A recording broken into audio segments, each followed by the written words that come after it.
Et mon juste vivra par la foi, mais s'il se retire, mon âme ne prend pas plaisir en lui.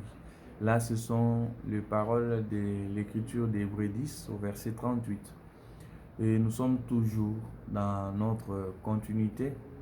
Un jour, une exhortation durant ce mois de mars.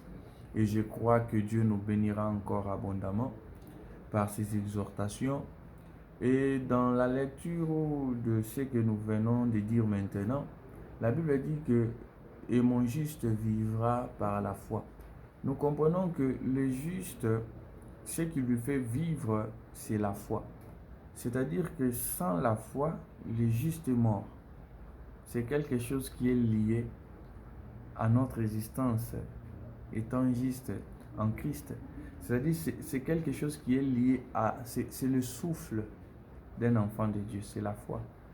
Et ce que nous voulons partager aujourd'hui, c'est les réalités qui sont liées à l'accomplissement des promesses. Proverbe 22:20 nous dit, n'ai-je pas déjà pour toi mis par écrit des conseils et des réflexions pour t'enseigner des choses sûres. C'est-à-dire, nous n'allons pas être en dehors, nous serons dans ce qui est écrit pour parler de ces réalités. Et en cela, nous voyons un peuple qui s'appelle Israël. Et Dieu les a aussi donné une promesse, c'était de quitter de l'Égypte et aller vers la terre promise. Mais nous allons voir que de ce point A qui est l'Égypte pour arriver à ce point B qui est la terre promise, dans ce parcours, ils ont rencontré des circonstances et des réalités. C'est-à-dire jusqu'à l'accomplissement de ces promesses, ils ont rencontré des réalités. Mais la Bible nous dit aussi dans Ecclésiaste 3:15, ce qui est a été, et Dieu ne fait que ramener ce qui est passé. Nous comprenons que nous aussi, l'Église, nous rencontrerons ce qui est passé. C'est-à-dire comme le peuple d'Israël, nous aussi nous devons quitter ce monde pour la promesse de la vie éternelle, car c'est notre promesse, nous l'Église. Nous devons aussi rencontrer des réalités. Vous allez voir que le peuple d'Israël ont rencontré beaucoup de campements. Mais la première des choses qui nous tique ici un peu, que nous allons soulever, c'est d'abord les détours depuis Haïroth. Parce que quand Israël ont quitté Ramsès pour Pi-Hahiroth, et Goshen aussi, là où ils étaient, vous allez voir qu'il y a d'abord un détour. Et si nous revenons d'abord dans la pensée, la manière dont Israël s'est retrouvé en Égypte, nous voyons Jacob et ses enfants et ses serviteurs qui descendent en Égypte et ils n'ont pas fait 40 ans. Mais comment fait-il que pour qu'Israël quitte maintenant de l'Égypte pour rentrer à Canaan, ils font 40 ans? C'est la première des choses que nous, étant enfants de Dieu, nous devons saisir, que quand Dieu donne une promesse, il faut que toute notre façon de voir, de penser, notre logique, notre façon de marcher doit changer. Nous devons maintenant marcher sous la conduite de Dieu. Là où Dieu dit arrête-toi, tu t'arrêtes. Là où Dieu dit lève-toi, tu te lèves. Là où Dieu dit continue la marche, tu continues. Là où Dieu dit stop, tu stops. Nous ne sommes plus conduits de nous-mêmes. C'est pour cela d'ailleurs que les Écritures disent que ce n'est plus moi qui vis, mais c'est Christ qui vit en moi, parce que notre marche ne dépend plus de nous. À la manière dont nous étions autrefois, nous devons maintenant marcher sous la conduite. C'est-à-dire c'est Dieu qui nous conduit maintenant. La vitesse utilisée, la manière d'y faire, ça dépend maintenant de l'époux, ça dépend maintenant de Christ. Et ça ne dépend plus maintenant de nous. C'est la chose à laquelle que nous, l'Église, nous devons retenir en premier d'abord. Parce que vous allez voir que pour arriver à Pi-Hahiroth, Dieu les a menés à un détour. C'est-à-dire un schéma à laquelle ils pouvaient faire, selon leur logique, mais Dieu les a fait détourner. C'est-à-dire ils ont tourné sur un chemin qui pouvait arriver facilement tout droit. Vous comprenez que Dieu veut d'abord que la manière dont tu réfléchis, ton intelligence est là, ta sagesse. Parce que des gens ont leur manière de voir. Pour mieux se marier, il faut faire ceci. Pour mieux faire des affaires, on fait ceci. Pour mieux voyager, on fait ceci. Pour mieux travailler, bien investir dans la vie, on fait ceci. Mais avec Dieu, quand tu y es maintenant en Christ, il faut abandonner ta manière de voir là, laissez d'abord Dieu te conduire. C'est Dieu qui doit maintenant montrer la direction, comment faire, comment on se marie, comment on travaille, comment on investit, étant en Dieu, étant en Christ. Parce que nous avons une nouvelle identité. Et c'est la chose que nous devons savoir en premier étant enfant de Dieu dans cette marche pour la promesse. Et dans cette marche pour la promesse, vous allez comprendre que le peuple d'Israël ont rencontré des combats. Ils ont rencontré des difficultés. Ils ont rencontré de l'opposition. N'oublions pas que celui qui avait la promesse à Abraham était celui qui a reçu de la part de Dieu la révélation ou la parole. Mais c'était celui aussi qui avait des difficultés à concevoir dans sa famille. Vous allez voir que Abraham avait aussi des frères. Mais ses frères, Dieu ne les avait pas parlé. Mais eux, ils n'avaient pas un problème de concevoir. Mais celui dont Dieu parle, il a encore un problème de concevoir. Vous comprenez que ce n'est pas la logique, parce que les hommes ou le monde regardent selon eux. Ils croient que quand tu es en Dieu, tout sera rose, tout sera très bien. Or, nous voyons Abraham. Abraham, c'est celui dont Dieu a parlé dans sa famille, mais c'est celui qui était aussi stérile, qui avait problème, sa femme aussi avait le problème de concevoir. C'est-à-dire que vous allez comprendre que Dieu parle, mais il y a encore des difficultés. Ce n'est pas le fait que Dieu, tu as maintenant Dieu, ce n'est pas le fait que tu es maintenant enfant de Dieu que cela enlève des difficultés. Au contraire, tu en auras encore plus même que ceux du monde. Mais n'oublions pas qu'au-delà de cela, il y a une récompense, il y a une gloire que Dieu nous donne, nous réserve, nous étant enfants de Dieu. Dieu, notre époux, le Seigneur Jésus-Christ, les jours qui viendra dans les airs, nous nous rencontrerons avec lui, nous étant l'épouse, et il nous honorera. Et nous serons une épouse honorée de la part de son époux. Parce que nous viendrons dans le millénaire avec gloire avec lui pour régner ensemble.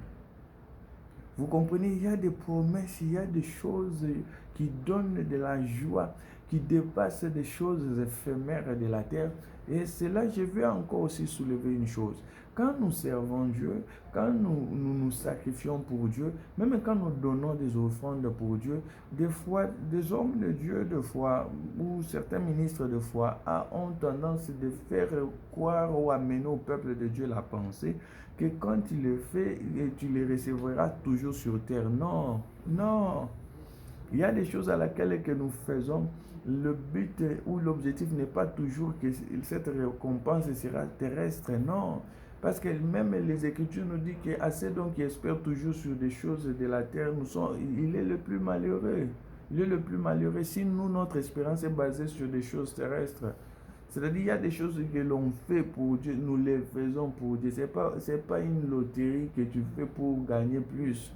Non, c'est d'abord une relation d'amour avec notre Dieu.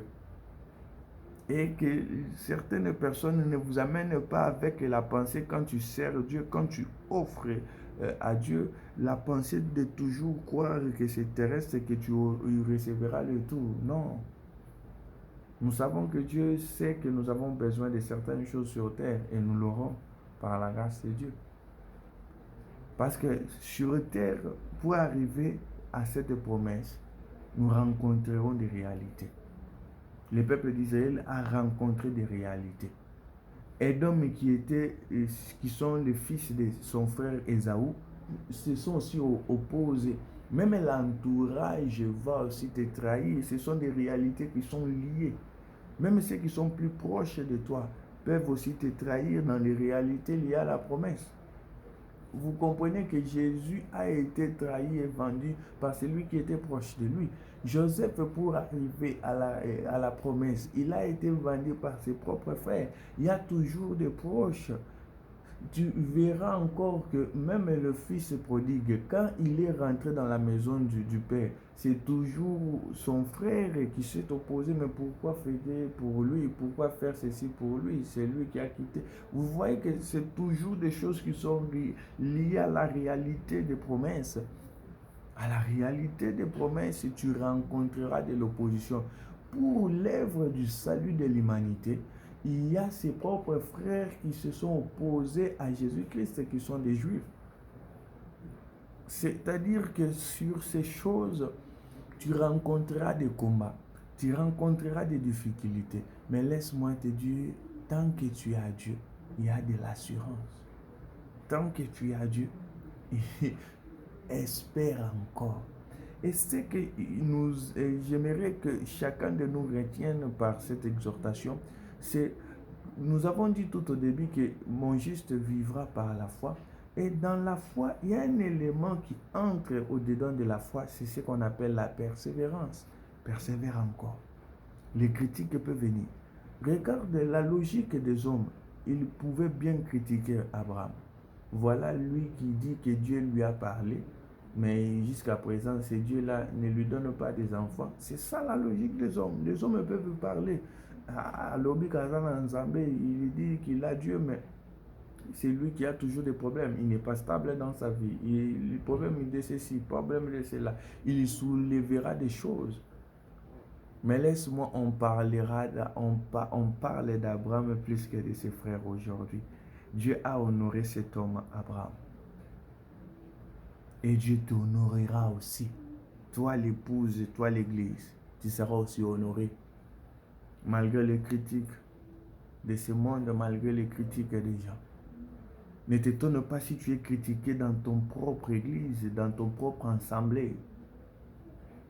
Ce sont des choses qui sont liées à l'accomplissement des promesses.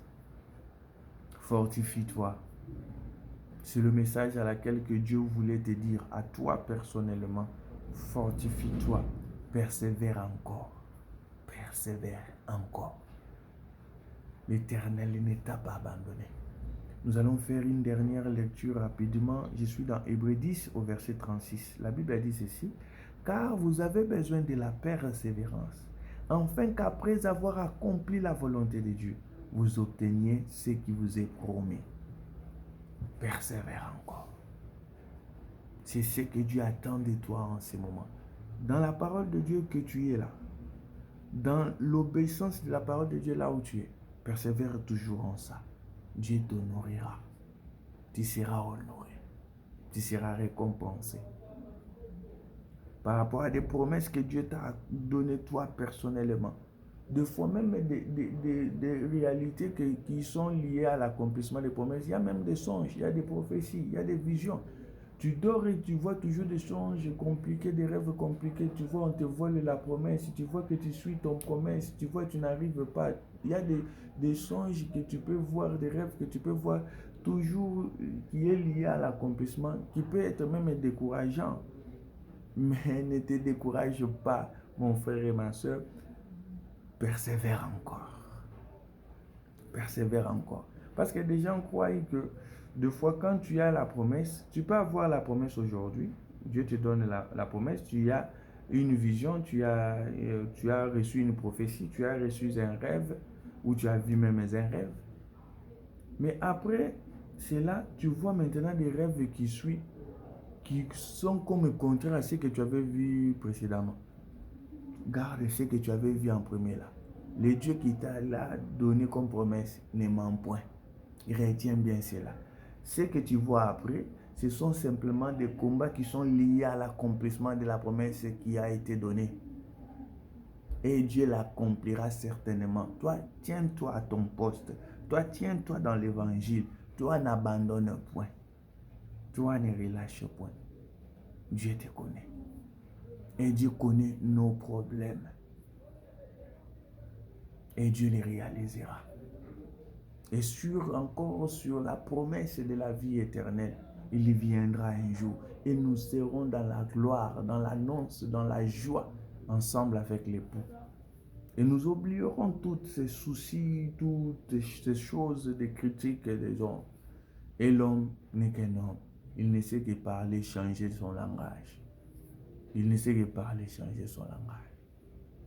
Les hommes qui te critiquent, ils vont changer de langage. C'est ça l'homme. Et je crois que ce message bénira quelqu'un. Je crois que ce message sera une réponse à des préoccupations d'une personne. Et Dieu lui fortifie en ce moment même. Et que Dieu lui accorde la paix et de la joie. Tiens ferme cette espérance en Christ. dans le nom de Jésus-Christ.